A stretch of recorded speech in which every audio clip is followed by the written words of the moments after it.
Hello, हाय। क्या आप लोगों को वृत्त संबंधी क्षेत्रफल निकालने में समस्या होती है? अगर हाँ, तो देखते रहिए स्टडी कोच एक्सप्रेस को और समझने की कोशिश कीजिए। हम उम्मीद करेंगे कि आप लोगों को पूरे वृत्त चैप्टर जो वृत्त संबंधी क्षेत्रफल है क्लास 10th का, वो आपको अच्छे से समझ में आएगा। तो चलिए स्टार्ट करते हैं वृत्त संबंधी क्षेत्रफल। तो वृत्त संबंधी क्षेत्रफल, वृत्त से संबंधित क्षेत्रफल, ये हमारा चैप्टर है क्लास 10th का 10वां नंबर चैप्टर है। इससे बहुत महत्वपूर्ण क्वेश्चन पूछे जाते हैं बच्चों, तो ध्यान से पढ़ लेंगे, मिस नहीं करेंगे। पहली चीज़ें अगर हम ध्यान दें तो आप लोगों के पास ये पता होनी चाहिए कि वृत्त क्या है। वैसे आप लोगों ने 9th क्लास में इसको तो पढ़ा ही होगा। वृत्त वृत्त एक प्रकार की ऐसी 2D आकृति है जो किसी वृत्त पर किसी निश्चित चाप द्वारा केंद्र से खींचकर नापी जाती है। जैसे ये केंद्र है, इस केंद्र से यहाँ तक जो खींची गई जो लाइन है, इसको हम लोग त्रिज्या बोलते हैं। क्या बोलते हैं? इसको त्रिज्या बोलते हैं। इसको हम लोग बोलते हैं त्रिज्या। इंग्लिश में इसको बच्चों रेडियस बोलते हैं। ठीक है, इंग्लिश में इसको रेडियस बोलते हैं। तो ध्यान से देखिए, अगर ये वृत्त है, वृत्त की एक त्रिज्या होती है, ये आपको पता होनी चाहिए। वृत्त की एक त्रिज्या होती है और इसका एक व्यास होता है जो वृत्त की सबसे बड़ी जीवा होती है। अगर हम इस व्यास की बात करें तो व्यास बराबर आपका क्या हो जाएगा? ये यहाँ पे 2r है, 2r है, तो इसको हम लिख सकते हैं 2r। मतलब व्यास जो होती है वृत्त की दोगुनी होती है। व्यास क्या हो जाती है? वृत्त की त्रिज्या की दोगुनी हो जाती है। यहां से हम ये निकाल सकते हैं कि आपका जो होता है वृत्त की जो त्रिज्या बराबर जो फॉर्मूला होगा, अगर आपको व्यास दे दिया गया हो तो वो आपका हो गया व्यास बटा 2, व्यास बटा 2। यहां से एक क्वेश्चन पूछा जाएगा कि अगर किसी वृत्त की त्रिज्या 15 सेंटीमीटर हो तो उसकी त्रिज्या कितनी होगी। आपसे पूछा जाएगा कि अगर किसी वृत्त का व्यास 15 सेंटीमीटर हो तो उसकी त्रिज्या कितनी होगी। तो सिंपल सी दोस्तों यहाँ पे रख लेंगे 15/2 इक्वल टू 7.5 सेंटीमीटर, 7.5 सेंटीमीटर। अब यहाँ पे एक चीज देख रहे हो, ये पूरा का पूरा एक वृत्त की परिधि है, चूंकि बाउंड्री है। ठीक है, आप लोगों ने अदर पिक्चर्स पढ़ा होगा, आयत पढ़ा होगा, वर्ग पढ़ा होगा। इन सब में जो चारों तरफ की जो बाउंड्री लाइन है, इसको हम लोग परिधि कहते थे, सॉरी या परिमाप बोलते थे। जबकि अगर हम इस बात करें वृत्त की, तो वृत्त में हम लोग इसे कहते हैं परिधि। क्या कहते हैं? परिधि। तो परिधि बराबर समझ लेते हैं। परिधि बराबर फॉर्मूला होता है आपका 2πr। यहाँ पे आपको पता है कि r बराबर आपको पता है वृत्त की त्रिज्या है और पाई एक अपरिमेय संख्या है, ऐसा आपने पहले चैप्टर में ही पढ़ा है। लेकिन यहाँ पे आपको पाई का मान पता होना चाहिए। पाई बराबर होता है 22/7। ये भी एग्जाम के लिए इंपॉर्टेंट है, ये वैल्यू हमेशा पूछी जाती है। ठीक है, अगर हम आगे बढ़े तो यहाँ पर एक चीज आप कंक्लूजन देख रहे हो 2r, यहाँ पे 2r, मतलब इसको हम लोग लिख सकते हैं पाई इंटू 2r। ये जो 2r आपको दिख रहा है, ये 2r आपका जो है वृत्त का व्यास है, वृत्त का व्यास है। तो इसको हम d लिख सकते हैं। व्यास को हम लोग d से रिप्रेजेंट करते हैं, इसीलिए हम लोग पाई d भी लिख सकते हैं। अब बात करते हैं कि जाहिर सी बात है इसके अंदर क्षेत्र है, इसके अंदर क्षेत्र है, और इस क्षेत्र का क्या होता है? क्षेत्रफल होता है। इस क्षेत्र का क्या होता है? क्षेत्रफल। तो क्षेत्रफल बराबर क्या होगा वृत्त का? वृत्त का क्षेत्रफल बराबर पाई r²। वृत्त का क्षेत्रफल बोले तो इंग्लिश में बच्चों एरिया बोलते हैं। ठीक है, area of circle is equal to pi r²। थोड़ा इसे नोट कर ले पॉज करके। अब हम लोग आगे बढ़ेंगे और नए क्वेश्चंस को देखते हैं, इन पर बेस्ड कुछ क्वेश्चंस को देखते हैं, इसके बाद हम लोग आगे बढ़ेंगे। ठीक है, चलिए आगे बढ़ते हैं।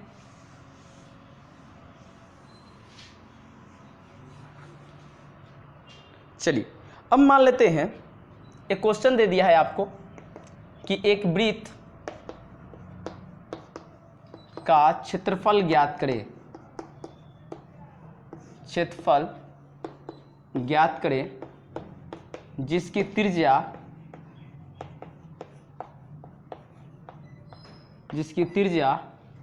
2.1 सेंटीमीटर हो। तो दोस्तों यहाँ पे सबसे आसान बात है कि हम कुछ नहीं करेंगे, हमें वृत्त की त्रिज्या दे दी गई है। वृत्त की त्रिज्या दे दी गई है तो हम आसानी से इसका निकाल सकते हैं। क्या इसको हम आसानी से निकाल सकते हैं, वृत्त का क्षेत्रफल बराबर, मतलब area of circle, area of circle.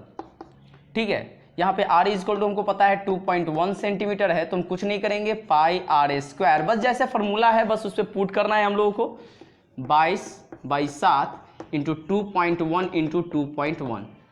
Now we are calculated by, point हटाएंगे, नीचे 10 लिखेंगे क्योंकि पॉइंट हटने के बाद नीचे 1 होगा ही, और इसके लिए एक अंक के बाद हम लोग एक जीरो लगाते हैं, डिवाइड करते हैं, 7 या 21 3 बार में। अब ये कहीं से डिवाइड होने वाला नहीं है, ऐसे तो काट तो सकते हैं लेकिन ज़्यादा बेटर है कि 10 को ना काटा जाए क्योंकि इससे आपको डिवीज़न आसान हो जाती है। ठीक है, नीचे होगा 10 × 10 100, 21 को 3 से मल्टीप्लाई करेंगे तो 63 आएगा दोस्त, और 22 से जब मल्टीप्लाई करेंगे तो 126 इंटू 126 6831 1386। अब इसको 10 से जब 100 से डिवाइड करेंगे तो 13.86 सेंटीमीटर स्क्वायर। ये आपका वृत्त का हो गया क्षेत्रफल। क्या हो गया? वृत्त का क्षेत्रफल। अब चलिए एक और नए क्वेश्चंस को देखते हैं। अगर मान लेते हैं आपको कह दे यदि किसी वृत्त का व्यास 4.2 सेंटीमीटर हो तो वृत्त का क्षेत्रफल ज्ञात करें। वृत्त का क्षेत्रफल ज्ञात करें। तो सबसे पहले यहाँ पे हमको दिया हुआ है दोस्तों व्यास, हमको दिया गया है व्यास। जब व्यास दिया गया है तो सबसे पहली चीज़ें हमें निकालनी पड़ेगी त्रिज्या। क्या निकालनी पड़ेगी? त्रिज्या। हमें व्यास दे दिया गया है 4.2 सेंटीमीटर। अगर इसकी हम त्रिज्या निकालें तो दोस्तों d/2 मतलब व्यास बाई 2 होता है। अब हम लोग यहाँ पे रख लेंगे, यहाँ पे रख लेते हैं। हमारे पास कितना है? 4.2/2 जो कि हमारे पास 2.1 सेंटीमीटर आ गया। अब दोस्तों r का मान हमारे पास आ गया है 2.1 सेंटीमीटर, तो हम क्षेत्रफल आसानी से निकाल सकते हैं। तो क्षेत्रफल, इसी का क्षेत्रफल आप देख सकते हो ऊपर ये सारा हमने निकाला हुआ है, अब ये भी निकाले हैं। r बराबर 2.1 सेंटीमीटर हो तो क्षेत्रफल क्या होगा? तो कुछ नहीं करेंगे, बस यहाँ से व्यास से हमें त्रिज्या निकालनी है और त्रिज्या के बाद जब मिल जाता है तो क्षेत्रफल निकालने के लिए सिंपल सी बात है, वृत्त का क्षेत्रफल बराबर पाई r स्क्वायर, उस फॉर्मूला पे इसे पुट कर देंगे तो हमें आसानी से मिल जाएगा कि वृत्त का क्षेत्रफल क्या होगा। इसे आप लोग अपना नोट्स बनाते रहें, ये ज़रूरी चीज़ें हैं, नहीं तो फिर पढ़ाने का कोई लाभ नहीं है, पढ़ने का टाइम व्यर्थ ही जाएगा। तो अतः आप लिखते रहें, नोट्स बनाते रहें, थोड़ा समय लगेगा लेकिन अच्छा रहेगा। चलिए आगे बढ़ते हैं कुछ नए पॉइंट्स के ऊपर। हम 0 से ऊपर लेवल तक पढ़ने वाले हैं, जो 10th बेसिस पे आपके लिए ज़रूरी है एग्जाम के पॉइंट ऑफ व्यू से, हम मेनली उसी को ध्यान देंगे।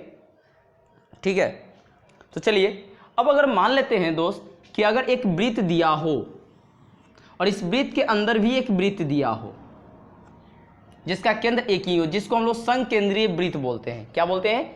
संकेंद्रीय वृत्त। संकेंद्रीय वृत्त बोलते हैं। अब इस संकेंद्रीय वृत्त आपको क्या करता है कि इसके अंदर, ठीक है, ऐसा वृत्त, ऐसे 2 या 2 से ज़्यादा वृत्त होते हैं, मतलब 1 और 2 मोर वृत्त सर्कल्स जिसके एक ही सेंटर हो। ठीक है, 2 या 2 से अधिक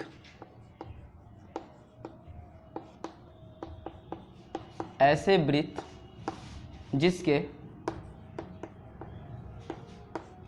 केंद्र एक ही हो,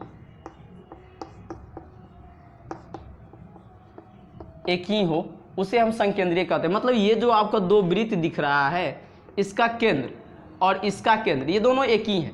अब आपको कह सकता है कि इसमें जो बना हुआ जो छल्ला है, इसको आप छल्ला कह सकते हो दोस्त, या फिर आप कह सकते हो कि वृत्त के बाहर या वृत्त के अंदर बने हुए पथ का क्षेत्रफल निकालिए।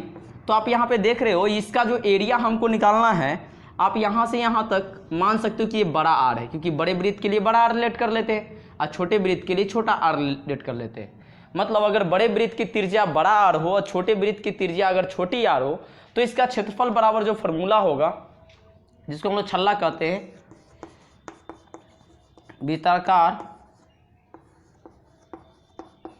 छल्ले का क्षेत्रफल। तो दोस्तों सिंपल सी बात है, इसमें आपको ज़्यादा कुछ नहीं करना है। इस बड़े वाले वृत्त के क्षेत्रफल से, इस बड़े वाले वृत्त के क्षेत्रफल से इस छोटे वाले को घटा देना है। ठीक है, तो बड़े वाले वृत्त का क्षेत्रफल क्या होगा? पाई, और बड़े वाले वृत्त की त्रिज्या बड़ा आर है तो बड़ा आर स्क्वायर माइनस छोटे वाले वृत्त की त्रिज्या पाई छोटा आर स्क्वायर। अब यहाँ से आप पाई कॉमन ले लोगे तो ये बनेगा r square minus r square. अब ये आपका फॉर्मूला हो गया। अब इस बेसिस पे आपको कई क्वेश्चंस मिल सकते हैं, हम उसको भी डील कर लेते हैं ताकि आपको प्रॉब्लम्स ना हो। चलिए तो ध्यान देंगे, इसको आप लोग लिख लीजिएगा, रोक करके वीडियो को आगे बढ़ते हैं। हम इस फॉर्मूले को यहीं रहने देते हैं ताकि अभी हमको क्वेश्चंस बनाने में हेल्प करे। चलिए ये आपका पाई आर स्क्वायर दिया गया था। यदि एक वृत्त के चारों ओर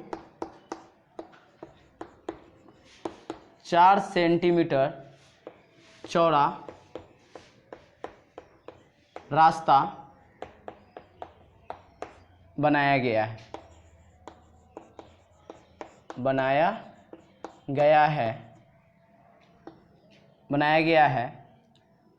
रास्ते का क्षेत्रफल ज्ञात करें। रास्ते का क्षेत्रफल ज्ञात करें यदि वृत्त की त्रिज्या 7 सेंटीमीटर हो। ठीक है, तो दोस्तों यहां पे दिया गया है एक वृत्त है, हम इस तरफ ले लेते हैं एक पिक्चर को। एक वृत्त है और इस वृत्त के बाहर में एक रास्ता बनाया गया जिसकी चौड़ाई यहां से यहां 4 सेंटीमीटर है। कहा गया कि इस केंद्र से लेकर के यहां तक की दूरी 7 सेंटीमीटर है, मतलब इस वृत्त की जो त्रिज्या है वो 7 सेंटीमीटर है। तो जाहिर सी बात है इस बड़े वाले वृत्त की त्रिज्या कितनी हो जाएगी, 7 + 4 बराबर 11 सेंटीमीटर। कितना, 11 सेंटीमीटर। तो अब हमें मिल गया है बड़ा आर बराबर, हमें मिल गया है बड़ा r is equal to 11 centimetre and छोटा आर इज इक्वल टू मिल गया है हमें 4 सेंटीमीटर। तो यहाँ पर भी वही चीज़ हमने पिछले जो कॉन्सेप्ट पढ़े हैं हमने उसी को निकाला है। हमने इसके चारों तरफ जो रास्ता ये बन रहा है हमें इसी का एरिया निकालना है। ये जो रास्ता जो बन रहा है आपको जो दिख रहा है, हम जो यहाँ पे शेडेड कर रहे हैं, ये जो आपका रास्ता बना हमें इसी का क्षेत्रफल निकालना है। तो इसके लिए हम कुछ नहीं करेंगे, बस ये जो है बड़ा आर और छोटा आर को बस इस फॉर्मूले में 7 सेंटीमीटर होगा। हाँ देखिए छोटा आर यहाँ पे हमने कहा क्या, रास्ते का क्षेत्रफल ज्ञात करें यदि वृत्त की त्रिज्या 7 सेंटीमीटर। तो कौन से वृत्त की, एक वृत्त के चारों ओर रास्ता बनाया गया है ना, ये इस वृत्त के चारों ओर रास्ता बनाया गया। तो इस वृत्त के चारों ओर रास्ता बनाया गया है, ठीक है, चारों ओर कहने का मतलब बाहर की तरफ, ठीक है, रास्ता बनाया गया है तो उसका क्षेत्रफल निकालना है। तो अब यहां पे क्या करेंगे, कुछ नहीं, बस पाई आर, हमारे पास बड़ा आर है तो 11 का स्क्वायर माइनस छोटा आर है, सॉरी छोटा आर हमारे पास 7 है तो यहाँ पे 7 लिखेंगे, गलती हो गया था, 7 का स्क्वायर। अब यहाँ पे पुट करते हैं, पाई का मान चाहे तो आप पुट कर सकते हैं, नहीं तो ऐसे भी चलेगा क्योंकि कभी कभी पाई का मान ना रखते हुए भी आंसर दे दिया होता है। तो चलिए यहाँ पे आप देख सकते हो, घटाएंगे तो पाई, चलो नीचे लिख लेते हैं, पाई इंटू 11 में से 9 गया 2 और 11 में से 4 गया 7, 72 सेंटीमीटर, मतलब 72 पाई सेंटीमीटर स्क्वायर इस रास्ते का आपका क्षेत्रफल है। हो सकता है ये अंदर भी बने, अंदर बनता तो हम इसके रेडियस को घटा देते, अगर अंदर बनता तो चलो ऊपर देख लेते हैं एक शॉट में कि अगर ये अंदर बन रहा होता, मान लेते हैं कि इस वृत्त के अंदर में रास्ता बनता, इस वृत्त के अंदर की तरफ अगर रास्ता को बनाते तो क्या करते, तो सिंपल सी बात है, अगर 4 मीटर अंदर बनता तो यहाँ से यहाँ 7 होता तो हम 4 घटा देते, और ये हो जाता 3 सेंटीमीटर। कोई दिक्कत नहीं ना। चलिए आगे बढ़ते हैं।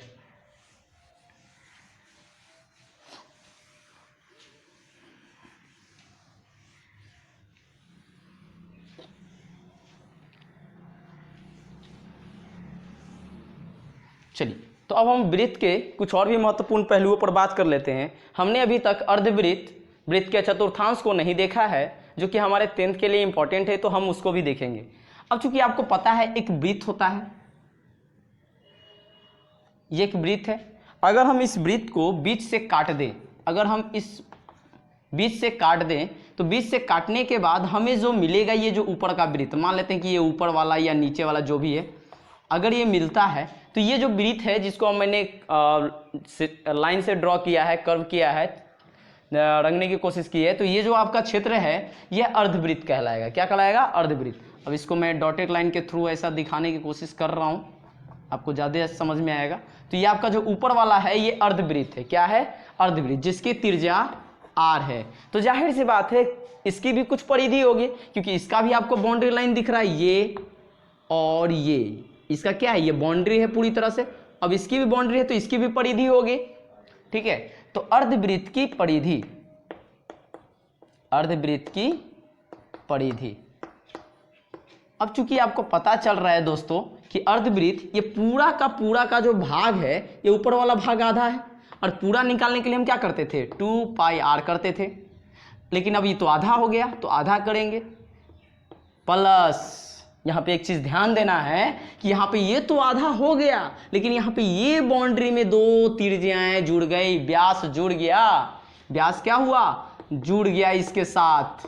तो हम इसको क्या करेंगे? πr plus 2r। तो हमारे पास जो इसकी जो परिधि हो जाएगी दोस्तों, ये जो अर्धवृत्त की जो परिधि हो जाएगी, r कॉमन लेने के बाद r पाई प्लस 2, ये हमारे पास हो जाएगी अर्धवृत्त की परिधि। अगर हम क्षेत्रफल की बात करें तो क्षेत्रफल तो ये पूरा एक वृत्त था दोस्तों। अब वृत्त था तो वृत्त का जाहिर सी बात है आधा हो जाएगा। क्या हो जाएगा? आधा हो जाएगा। तो लिख लेते हैं अर्धवृत्त की परिधि। तो अर्धवृत्त की परिधि है तो यहाँ पे कुछ नहीं करेंगे, πr² है। अब चूंकि ये आधा है तो हम क्या कर देंगे? आधा। तो हमारे पास ये बन जाएगा 1/2 πr²। हाँ सॉरी, यहाँ पे क्षेत्रफल होगा, अर्धवृत्त का क्षेत्रफल।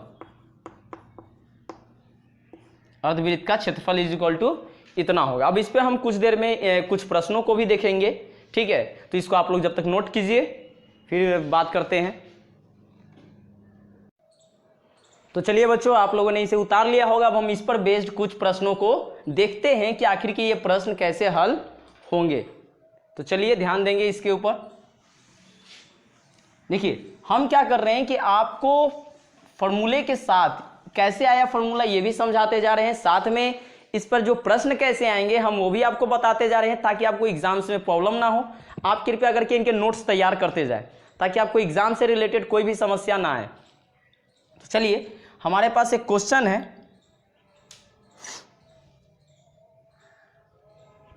क्वेश्चन है, देखते हैं। यदि एक अर्धवृत्त का व्यास 14 सेंटीमीटर हो तो अर्धवृत्त की परिधि ज्ञात करें।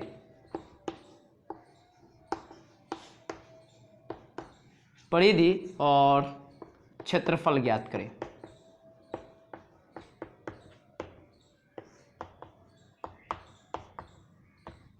ठीक है, ये दोस्तों हमारे पास एक क्वेश्चन है कि यदि एक अर्धवृत्त का व्यास 14 सेंटीमीटर है, अगर व्यास 14 सेंटीमीटर है तो हमें अर्धवृत्त की परिधि और क्षेत्रफल निकालना है।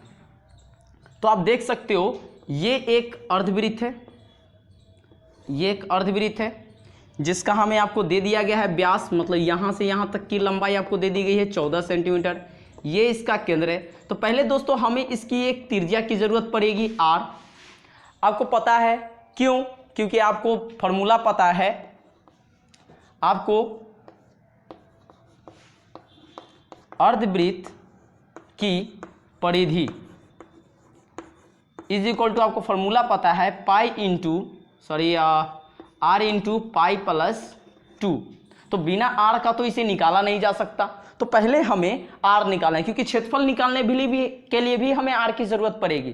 तो पहले हम यहां से r निकाल लेते हैं। r बराबर अभी हमने बताया था पीछे क्या होता है, व्यास बटा 2, व्यास बटा 2।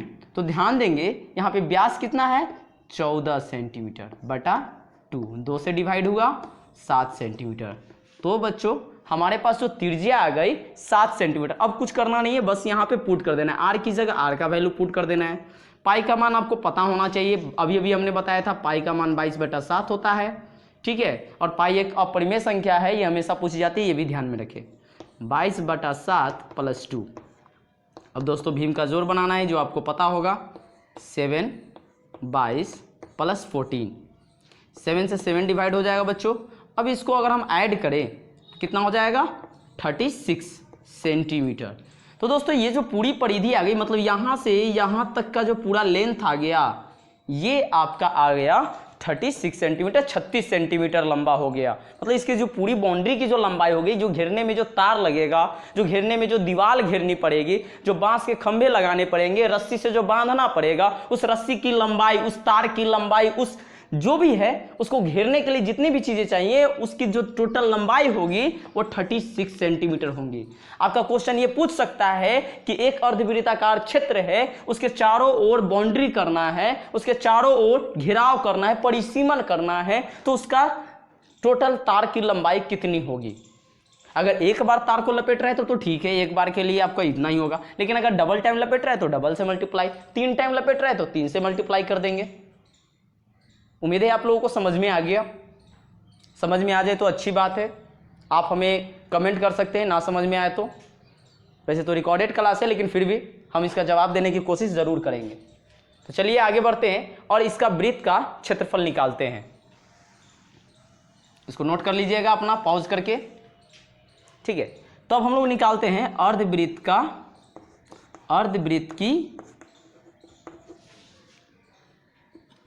का क्षेत्रफल, जिसके लिए अभी भी हमने फॉर्मूला बताया है 1/2 पाई r स्क्वायर, 1/2 पाई r स्क्वायर। अब अगर देखो तो 1/2 पाई का वैल्यू 22/7 और r का वैल्यू तो आपको पता है दोस्तों 7 × 7। अब 17 से 17, ये तो कैलकुलेशन का तो आपको प्रॉब्लम होगा नहीं, ये तो पता है, ठीक है। तो अगर है तो कर दीजिएगा, ज़्यादा आसान है। तो 7 से 7 डिवाइड हो जाएगा और 2 से ये 11 टाइम्स, तो कितना हो जाएगा 11 7 जा 77 सेंटीमीटर स्क्वायर।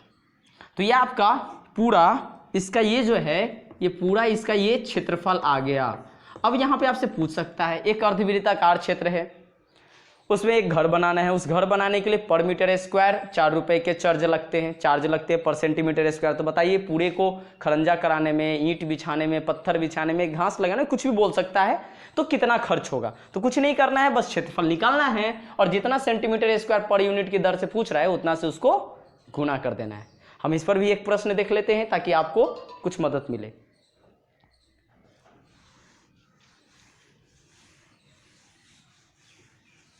हमने पहले ही कहा था दोस्तों कि हम पढ़ने वाले हैं वृत्त का जो चैप्टर है उसको पढ़ने वाले हैं, पूरा 0 से पढ़ने वाले हैं। जिसको ना भी समझ में आए वो भी समझ सकता है इसको आसानी से, जैसे मैं समझा रहा हूं। तो समस्या नहीं होनी चाहिए, अगर समस्या है तो हमने पहले ही बोल रखा है, कमेंट बॉक्स में आप कमेंट कर सकते हैं। तो चलिए आगे बढ़ते हैं, एक क्वेश्चन ले लेते हैं।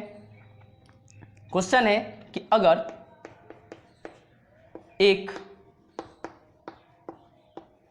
अर्धवृत्ताकार क्षेत्र के चारों ओर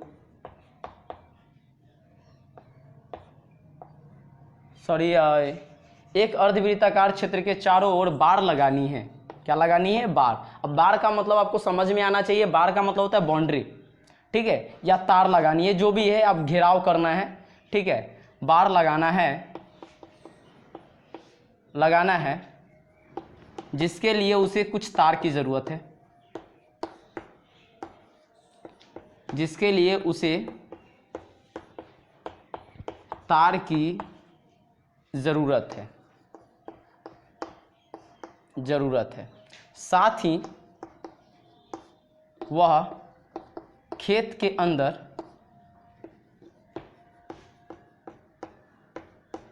1 सेंटीमीटर 4 रुपये पर सेंटीमीटर स्क्वायर की दर से घास लगाता है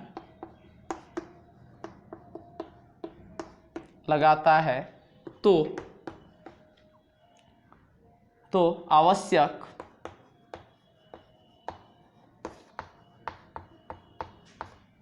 तारों की लंबाई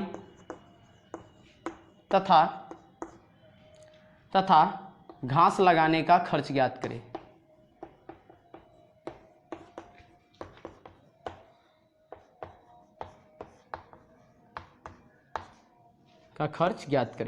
तो देखिए ये हमने एक क्वेश्चन लिखा है, हो सकता है क्वेश्चन लिखने में समय लग गया हो क्योंकि पहली बार लिख रहे हैं। तो एक अर्धवृत्ताकार क्षेत्र के चारों ओर बार लगाना है, मतलब बाउंड्री करनी है। अब देख लेते हैं भाई कैसा क्षेत्र होगा। ये होगा इस तरह का क्षेत्र, अर्धवृत्ताकार क्षेत्र होगा। सॉरी, ये पूरी तरह से वृत्त तो हमारा नहीं बन पा रहा है, लेकिन कोशिश करते हैं फिर से। ठीक है, ये अब थोड़ा सा लग रहा है। तो देखिए इस अर्धवृत्ताकार चारों तरफ हमने अभी भी बोला कि अगर इसके चारों तरफ बार लगानी है, मतलब इसकी बाउंड्री करनी है। अभी बाउंड्री करना चाहता है बेचारा तार से, क्योंकि इसके खेतों में गाय भैंस वगैरह घुस जाता होगा। अब गाय भैंस घुस जाते हैं तो जाहिर सी बात है बेचारा बचाना चाहता है, तो उसके लिए ये तार लगा के घेरना चाहता है इसको। तो अब इसको कितनी तार खरीदने हैं ये इसको बताना है। लेकिन अब यहाँ पे हमें ये पता है कि सर इसका तो त्रिज्या दिया गया नहीं है, फिर कैसे? तो चलो हम एक मान लेते हैं, क्योंकि क्वेश्चन में मुझसे छूट गया, तो हम मान लेते हैं कि अर्धवृत्त का जो अर्धवृत्त की त्रिज्या 7 सेंटीमीटर है। ठीक है, यहाँ पे हम ऐड कर दे रहे हैं, ये हमसे छूट गई थी। ठीक है, यदि अर्धवृत्त की त्रिज्या 7 सेंटीमीटर हो, ठीक है, जो हमें दे दिया गया, तो इसके चारों तरफ ये जो बाउंड्री करनी है, इस बाउंड्री करने के लिए, घेरने के लिए कितने तार की जरूरत है, हमें ये चाहिए। तो इसको हम कैसे निकालेंगे? सिंपल सी बात है, अभी हमने फॉर्मूला पढ़ा है। ये वृत्त की परिधि तो हमें दिख रही है, ये हमें और कुछ नहीं सर, वृत्त की बस परिधि दिख रही है। अब वृत्त की परिधि दिख रही है तो आसानी से हम कर सकते हैं। अर्धवृत्त की क्या दिख रही है? परिधि दिख रही है ये पूरा। तो अर्धवृत्त की फॉर्मूले वाले फॉर्मूले पे लगा देते हैं। और हमको पता है 7 सेंटीमीटर, तो अर्धवृत्त की परिधि, अर्धवृत्त की परिधि, अब अर्धवृत्त की परिधि क्या होता है? अभी अभी हमने देखा r पाई प्लस 2। अब यहाँ पे हम r की मान रख लेते हैं 7, 22/7 प्लस 2। अब इसको कैलकुलेट कर लेते हैं, 7 एलसीएम 7 और ये 22 और ये हो जाएगा 7 दूनी 14। ठीक है, अब अगर इसको हम देखें तो 7 से 7 कट जाएगा पहले ही, तो 14 और 22 36 सेंटीमीटर, जो कि अभी भी हमारा एक पीछे वाला क्वेश्चन का भी आंसर था। तो हम कह सकते हैं कि ये जो बेचारा किसान है जिसको इसके चारों तरफ बार लगानी है, उसे कितना लंबा तार चाहिए? 36 सेंटीमीटर। कितना लंबा? 36 सेंटीमीटर लंबा उसको तार चाहिए। अगर इतना लंबा तार मिल जाए तो पूरी तरह से इसे घेर सकता है। लेकिन वो तो एक ही बार तार लगाएगा भाई, अगर 2 बार लगाना चाहता है तो क्या करेगा? जाहिर सी बात है इससे डबल तार चाहिए। 3 बार लगाना चाहे, मतलब 3 बार तार लपेटना चाहता है। मान लेते हैं कि कोई ऑब्जेक्ट है, चलो मान लेते हैं कि ये कोई ऑब्जेक्ट है और ये कोई तार है। अब इसके चारों तरफ अगर वो बाउंड्री करना चाहता है तो क्या करेगा? 1 बार ये बाउंड्री, ठीक है। अगर दूसरी बार लगना चाहता है तो फिर इतना ही। तो इस तरीके से अगर वो चाहे तो 4 बार अलग अलग तरह से वो अपना कर सकता है और उसी के हिसाब से उसके तारों की लंबाई होगी। अब हमें क्या याद करना है कि सर वो इसके अंदर घास लगाता है, वो इसके अंदर क्या लगाना चाहता है? घास लगाना चाहता है। अब घास थोड़ा बनाने की कोशिश करते हैं, उम्मीद करते हैं कि यह सही बने। चले मान लेते हैं कि उसने इसमें घास लगाया, ठीक है, उसने इसके अंदर घास लगाया। अभी घास लगाने का उसे कितना खर्च होगा? अगर बोल रहा है कि 1 सेंटीमीटर स्क्वायर में लगाता है तो सर 4 रुपया उसको देना पड़ता है। 1 सेंटीमीटर स्क्वायर का क्षेत्रफल में अगर वो घास लगाता है तो 4 रुपया। तो इस पूरे में लगाने का खर्च कितना होगा? ठीक है, अगर इसके हम जनरल लाइफ में बात करें तो आप लोग देखते हो कि एक खेत होता है। खेत आयताकार हो सकता है, वर्गाकार हो सकता है, वृत्ताकार हो सकता है, समांतर चतुर्भुजाकार हो सकता है, किसी तरह का हो सकता है। तो उसमें भी इसी तरह से होता है। उसका क्षेत्रफल निकाल करके कुछ नहीं किया जाता है, बस उसको जितना रुपए से हमको निकालना है उतना से गुना कर दिया जाता है। तो इससे हमें पता चल जाता है कि कितने रुपए खर्च होंगे। तो चलिए इसको आप लोगों ने नोट कर लिया होगा, तो हम आगे बढ़ते हैं और इसको देखते हैं क्या होगा। चलिए इसको मिटा देते हैं और आगे बढ़ते हैं।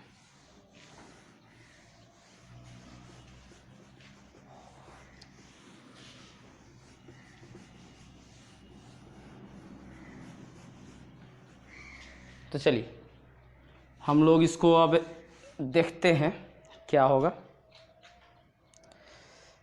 चलिए अब यहाँ पे हमें खेत का क्षेत्रफल निकालना है। पहले क्या निकालना है? अर्धवृत्ताकार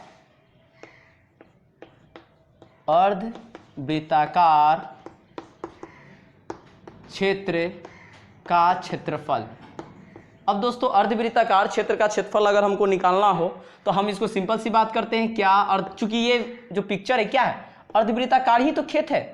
खेत कैसा है? अर्धवृत्ताकार है, तो 1/2 पाई आर स्क्वायर। और अभी भी हमने आर देखा था कितना है?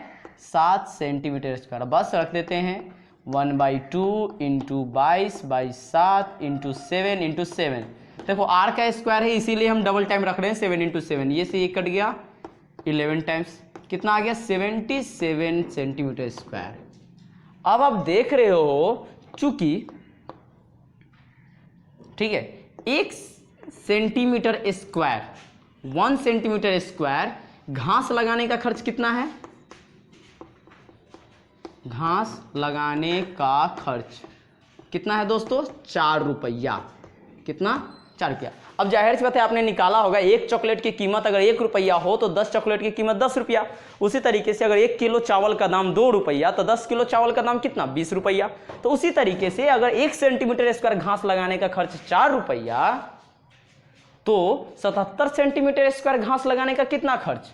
तो सिंपल सी बात है, इसलिए 77 सेंटीमीटर स्क्वायर घास लगाने का खर्च। तो कुछ नहीं करेंगे, 77 इंटू 4 रुपीज से मल्टीप्लाई कर देंगे। ठीक है, तो 728 728 2 30। मतलब उसको टोटल इस पूरे क्षेत्र में घास लगाने के लिए ठीक है 308 रुपये खर्च करने पड़ेंगे। 308 रुपया खर्च करना पड़ेगा, तभी वो इसमें पूरी तरह से घास लगा सकता है। उम्मीद है सभी को समझ में आ गया होगा। उम्मीद है सबको समझ में आ गया होगा। इसे आप लोग नोट कर लें, हम आगे बढ़ते हैं जब तक। तो चलिए दोस्तों, उम्मीद है कि पीछे आपको अर्धवृत्त और उससे संबंधित जो क्षेत्रफल है समझ में आ गया, वृत्त समझ में आ गया, वृत्त का छल्ला समझ में आ गया। अब एक चीज और, सर अगर ये अर्धवृत्त बना तो हम इसे भी तो काट सकते हैं, इसे भी तो काट सकते हैं। तो अगर हम देखें ये तो एक वृत्त का ही तो ये चौथा भाग है, एक वृत्त का ही तो चौथा भाग है। अब चौथे भाग को हम क्या बोलते हैं? क्वाड बोलते हैं। क्या बोलते हैं? 4 को क्वाड बोलते हैं। तो ये क्वाड्रेंट है। क्या है? क्वाड्रेंट मतलब चतुर्थांश। ये वृत्त के 4 भागों का एक अंश है, इसीलिए इसको हम लोग बोलते हैं चतुर्थांश। वृत्त के 4 भागों का एक छोटा सा अंश है, इसीलिए इसको हम लोग बोलेंगे चतुर्थांश। तो ये हो गया आपका वृत्त का क्या हो गया? चतुर्थांश। वृत्त का चतुर्थांश, सॉरी वृत्त का चतुर्थांश। तो वृत्त के चतुर्थांश के अगर हम क्षेत्रफल की बात करें, किसकी बात करें?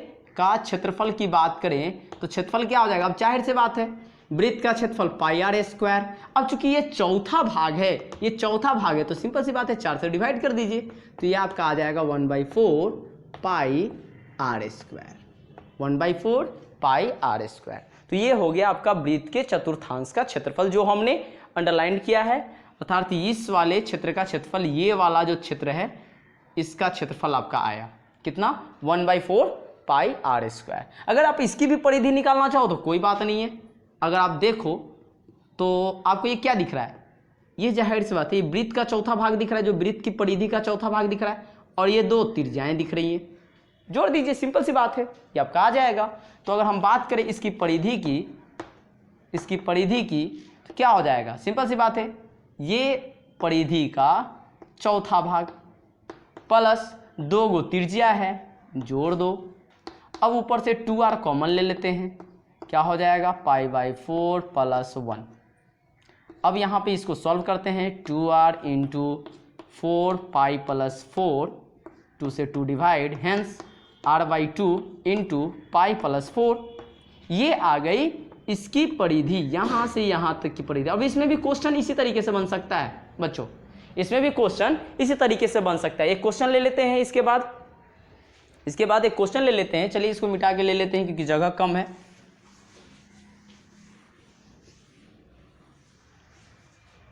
तो चलिए एक क्वेश्चन है 4.2 सेंटीमीटर त्रिज्या वाले एक वृत्त के